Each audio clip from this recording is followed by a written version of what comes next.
Mario once again. Hopefully my camera will not die on me too soon, because I am almost at the limit here as far as memory, so I need to dump a lot of the videos and photographs in my camera. But anyway, this is the helicopter that I just did some short videos on, the Ishimasha Skylark.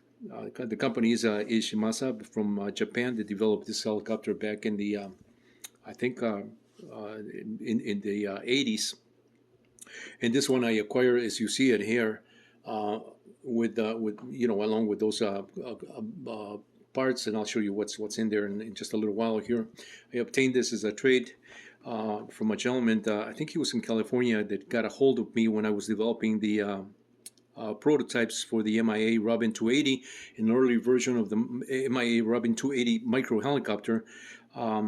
Was the MIA Sport LE, which was a 4-ounce, a very extremely lightweight helicopter that I was developing, in view that there was nothing similar available on the market back in those years when I was developing that. Now, we're talking about the late 70s, early 80s, when I developed the MIA Sport LE. So this gentleman was following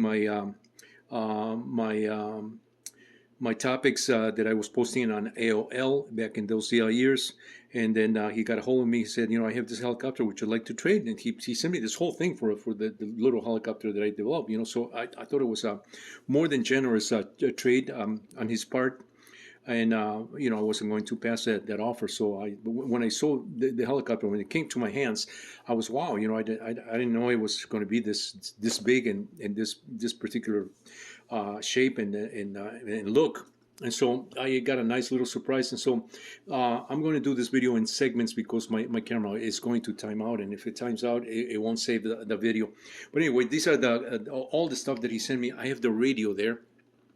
I have some inflatable sort of floats, for it's sort of more like skids, like bumpers for those orange vinyl parts. I have a power supply here.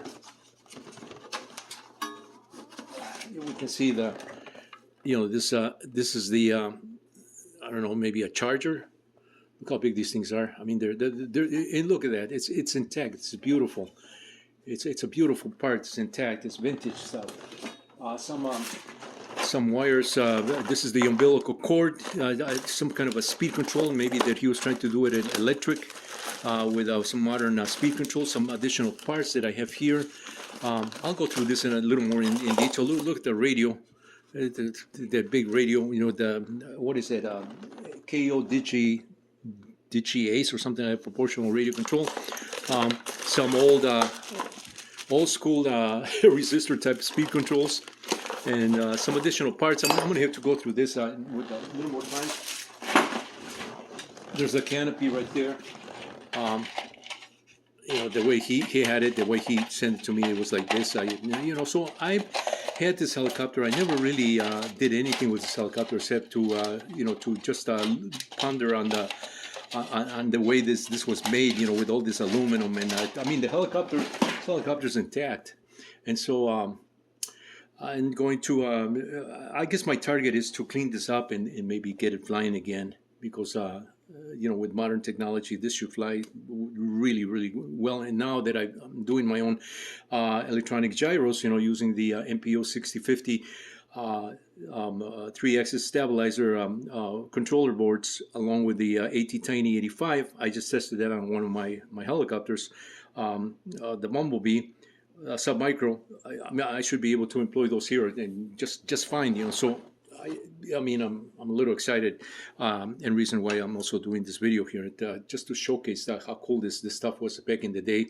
A lot of stuff. I mean, I showed some other videos that I did earlier last week. I believe of my own contraption. So about the same size of this helicopter here. One of them that I converted. I just did a plywood back in the day. We're talking about 70s, late 70s, early 80s when I did my helicopters, and also when these were beginning to surface all this electric stuff.